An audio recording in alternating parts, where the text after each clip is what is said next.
Olá pessoal, eu sou o Marcos, espero que todos que estejam me assistindo estejam bem. E hoje eu estou aqui para a preleção dessa semana, mas antes da gente iniciar a preleção, eu vou convidar para você fazer uma pequena oração junto comigo, que nós possamos então fechar os nossos olhos, vamos acalmando as nossas mentes, os nossos corações. Vamos esquecendo momentaneamente das nossas preocupações, das nossas dúvidas, das nossas incertezas e vamos neste momento nos conectando com o plano maior, com os nossos anjos guardiões, esses companheiros espirituais de todos os momentos de nossas vidas. Vamos também nos deixando envolver por Maria, a Mãe de Jesus, a nossa Mãe espiritual, que nos envolve em muito amor, em muita bondade, e nessa ternura nós vamos nos aproximando de Jesus, o nosso Mestre, o nosso maior exemplo de amor, de humildade, de caridade, de perseverança. Ao Mestre nós agradecemos por todas as lições deixadas, por todos os exemplos. E junto com Jesus, com Maria, com todos os nossos mentores individuais, nós vamos até Deus, Criador de todas as coisas, nosso Criador, a quem agradecemos pelo dia de hoje, pelo alimento, por tudo que temos, por tudo que somos. E agradecidos nós dizemos: Pai nosso que estais nos céus, santificado seja o vosso nome. Venha a nós o vosso reino. Seja feita a vossa vontade, assim na terra como nos céus. O pão nosso de cada dia dai-nos hoje. Perdoa as nossas dívidas, assim como nós perdoamos os nossos devedores. Não nos deixe cairmos em tentação e livra-nos de todo o mal. Que assim seja, graças a Deus. Bom, vamos lá então ao assunto dessa preleção de hoje. A gente sempre escuta a respeito de evolução com relação ao nosso papel aqui no planeta, né? Para que a gente está aqui? O que a gente está fazendo aqui? E aí a gente escuta muito que nós estamos aqui para evoluirmos, né? E evolução tem a ver com melhora. Então, nós estamos aqui para nós nos melhorarmos, para a gente deixar de errar menos, vamos dizer assim, a gente vai errar menos e acertar mais, fazer coisas melhores e assim por diante. Então, a evolução está ligado intimamente com melhora, com algo bom em relação a nós. E é por isso que o capítulo 17 do Evangelho vai falar sobre esse assunto. O título do capítulo é Sede Perfeitos. Então, por todo o capítulo, em todos os tópicos, todas as mensagens, ele vai abordar esse assunto da questão das nossas virtudes, de nós colocarmos em prática essas coisas que nos fazem melhores a cada dia e assim por diante. E tem um tópico específico do capítulo 17, que é justamente o tópico que nós vamos falar hoje, que é o item 7, o dever. Essa palavra é comum pra gente. Dever. O que é dever? Dever está ligado com obrigação. Aquilo que eu preciso fazer, né? Que eu sou, vamos dizer assim, que eu tenho que fazer sem muito a minha vontade. Eu sou obrigado a fazer, eu não tenho escolha. E aí na nossa vida diária, a gente tem muitos deveres, né? Quando a gente está na escola, a gente tem o dever com relação a assistir às aulas, a entregar os trabalhos, a fazer as provas. Depois, quando a gente já está mais adulto, nas nossas profissões, nos nossos trabalhos, a gente tem o dever de atender bem as pessoas, de entregar determinados documentos dentro do prazo, as nossas relações também com o nosso país, a gente tem uma série de impostos que a gente tem que recolher dentro do prazo, enfim. nós temos uma série de deveres e obrigações nas nossas vidas diárias para cumprir. Só que a mensagem do Evangelho, ela não vem falar desse dever material, chamemos assim. Ela vem falar do dever moral, dos nossos deveres com relação à nossa moralidade. E o que vem a ser o dever moral? O dever moral tem a ver com o seguinte: dentro das minhas relações com as pessoas com as quais eu estou o tempo todo, né? Não só as pessoas com as quais eu convivo, mas as pessoas que momentaneamente eu estou numa loja, enfim. Eu preciso agir com essas pessoas com respeito. Eu preciso ser benevolente. Eu preciso ser indulgente. Eu devo ser caridoso. E assim por diante. Ou seja, eu devo ser várias coisas que venham trazer harmonia às minhas relações sociais, às minhas relações com essas pessoas. Então nós temos uma série de deveres para cumprir. Só que aí vem a pergunta. Ok, eu devo ser tudo isso. Educado, benevolente, caridoso, paciente. Devo ser tudo isso. Mas eu consigo ser? Eu consigo... Todos esses deveres que existem com relação à minha moralidade, eu consigo colocar em prática o tempo todo? E aí a resposta é fácil, né? Não, a gente não consegue. Só que aí vem a pergunta, por que é que a gente não consegue? Se eu tenho todos esses deveres, o que é que faz com que eu não consiga colocá-los em prática? E aí a mensagem vem falar de tentações, né? Ela fala de que muitas vezes as paixões do dia a dia nos fazem afastar daquilo que é nossa obrigação. Então vamos pensar o seguinte, todos nós sabemos que a gente precisa ser paciente, mas aí durante o meu dia acontece N mil coisas que muitas vezes me desequilibra, me tira a paz e aí eu não consigo ser paciente. Então, o entrave aos meus deveres, o que me faz muitas vezes não colocar em prática aquilo que eu sou obrigado a colocar, é justamente aquilo que eu preciso para colocar em prática o meu dever. É meio maluco, é meio confuso, mas eu vou explicar melhor. Vamos fazer uma comparação com os deveres materiais. Nós estamos falando de dever moral, tá? Mas só vamos fazer uma comparação. Imagina que o meu chefe chega para mim e fala assim, olha, Marcos, eu preciso desse relatório, mas você entrega quando você quiser, tá? Faz aí, quando você quiser você entrega. Se ele não fixar uma data para mim, se ele não falar assim, olha, você deve entregar esse relatório para mim tal dia, como é que eu vou saber se eu sou pontual? Se não há uma regra, se não há um dever específico a eu cumprir. Eu tenho que fazer o relatório, mas eu posso entregar quando eu quiser. Então, se não houver uma regra específica, eu não vou saber se eu sou pontual, se eu sou competente, se eu sou habilidoso. Isso é só uma comparação com agora o que a gente vai falar do dever moral.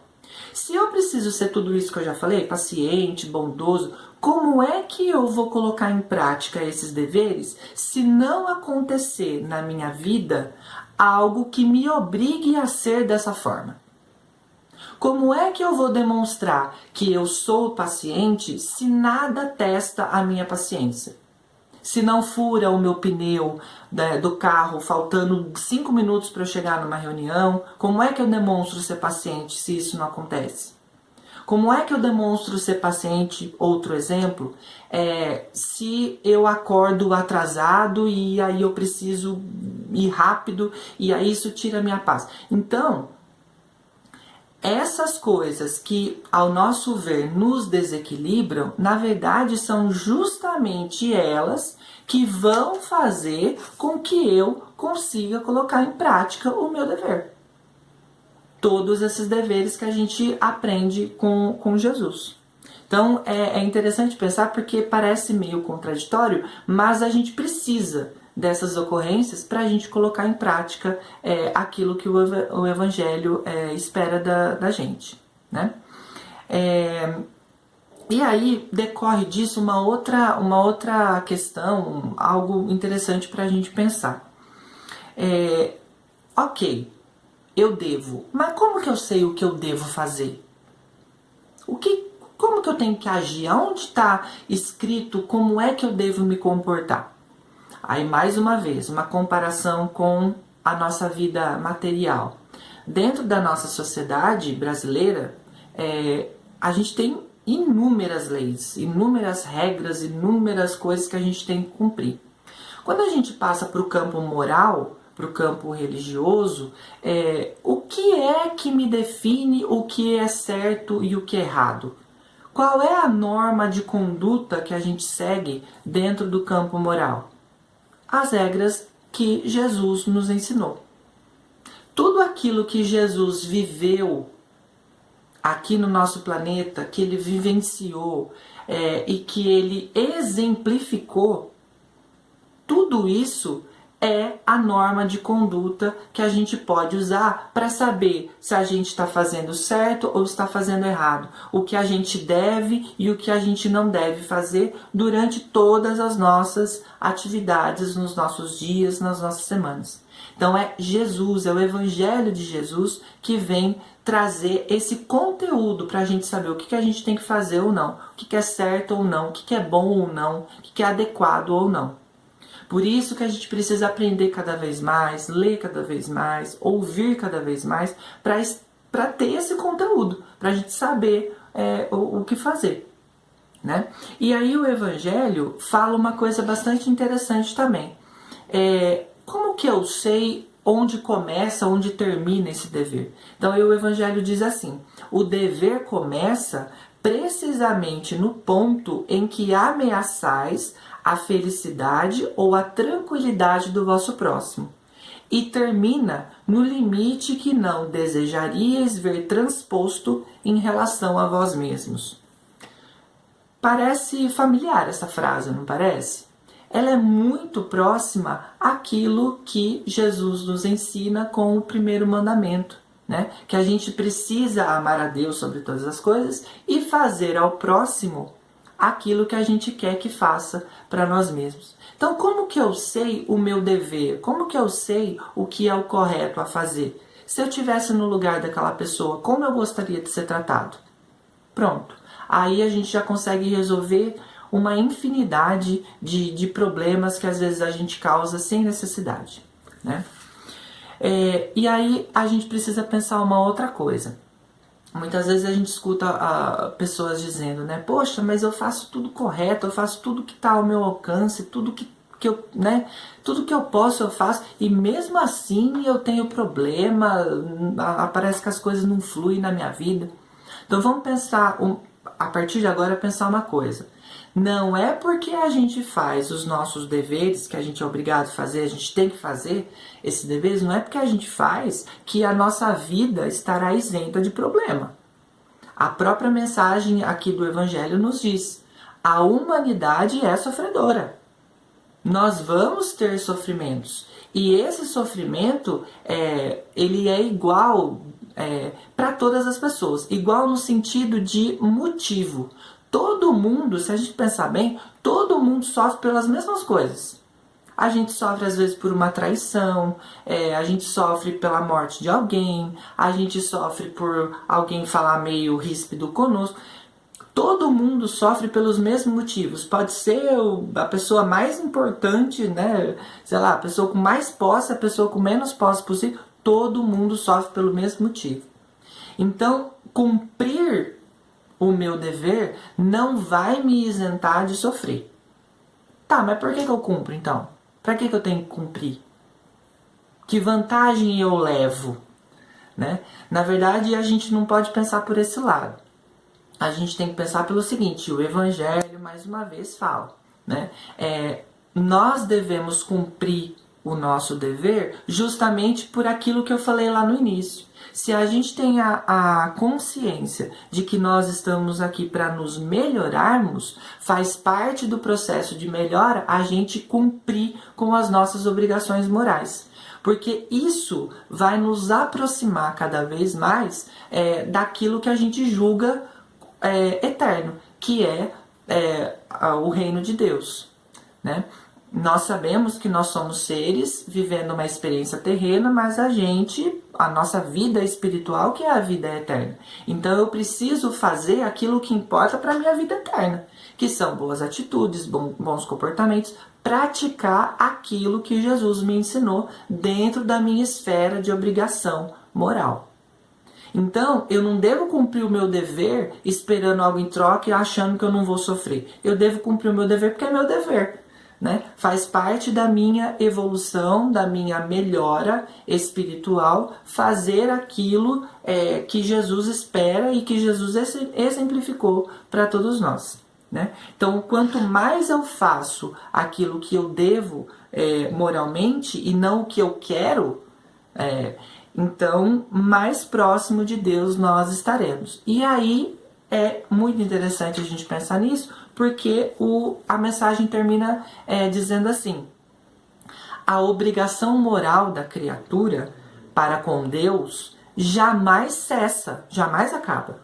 Porque nós criaturas, devemos refletir as virtudes do Eterno, as virtudes de Deus, que não aceitam um esboço imperfeito, mas deseja que a grandeza da sua obra resplandeça nos seus olhos. Quer dizer, os nossos olhos, as nossas atitudes, os nossos comportamentos têm que refletir Deus, têm que refletir Jesus. Será que nós estamos conseguindo? Então, fica a pergunta para a reflexão da nossa semana. Como que nós estamos em termos de deveres morais? Ok? Então, nesse instante, eu vou pedir a todos mais uma vez para nós fecharmos os nossos olhos e assim nós fazemos uma prece de encerramento, agradecendo a Deus, agradecendo a Jesus por esta oportunidade de aprendizado, e assim nós vamos pedindo que as nossas vibrações, os nossos desejos de amor, de fraternidade, possam envolver todo o nosso país, que essas trevas que estão momentaneamente envolvendo o nosso país, que possam ser dissipadas, afastadas, que essas vibrações também possam envolver os nossos lares, todos os nossos entes queridos, que toda negatividade possa ser afastada de nossos lares. Deixamos uma vibração para que possa ser levada onde mais for adequado, e se formos merecedores, nós pedimos que as bênçãos do alto possam recair sobre nós nesse momento, nos abençoando, nos dando paz, nos dando fraternidade para prosseguirmos adiante nessa longa caminhada de seguir e de servir ao Mestre. Graças a Deus. Uma excelente semana, um excelente dia a todos. Fiquem com Deus.